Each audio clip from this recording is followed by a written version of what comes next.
Having the factory machine shop at our disposal, we could literally make anything. And a lot of times a planting supervisor or planting superintendent would come in and say, "Boy, I wish I had this machine. If I had this machine, I could sure do a lot better job."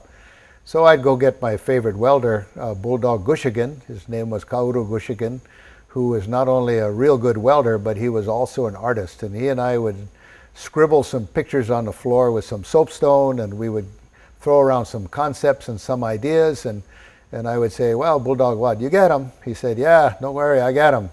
Okay, so he would go to work, and 3 or 4 days later he'd come into my office. He'd say, "Hey, Fitzgerald, what? I made it, come look." So I'd go out into the shop, and sure enough, there was this contraption that he and I had dreamed up that was not only better than what I anticipated, but really worked. And so after a while, some of the superintendents were afraid to say, "Gee, I wish I had one of those things," because if they did, we'd build it.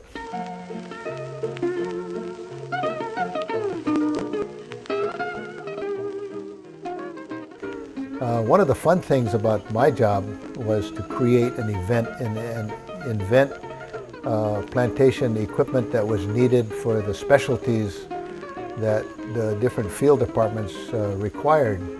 Especially at Olekele, I had to my disposal, I had the whole entire factory machine shop. And with the skills level of those factory machinists, we could make just about anything you could dream of. All we needed was a set of drawings, and even without a set of drawings, they could still invent part of the machines. We built planters. We built a two-line skip row planter. We built all kinds of machines to go on a wheel loader that was used to do 7 distinct jobs, one of which it had a bulldozer blade that cleaned the mill slab. It had a bucket that fed the boiler and did other jobs that buckets need to be done around the plantation. It had a set of forks that could be used to unload the freight truck and do other jobs around the mill yard area and the garage area.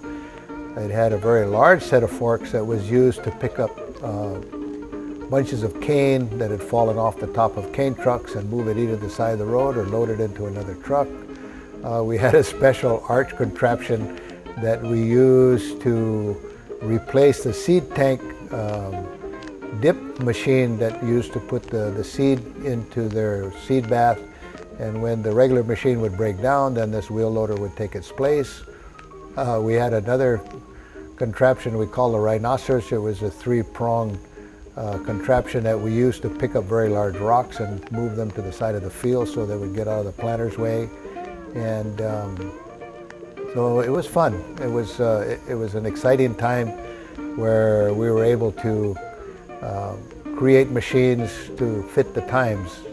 And at that particular time at Olekele Sugar, they were going from surface irrigation to drip irrigation. So we had to outfit our planters with drip tubing injectors and drip tubing feeders. We had to do the same thing for our replanters. We had to create machines that would help cut the tubing that got tangled up in some of the plow equipment and some of the preparation equipment. And it was a very, very exciting time.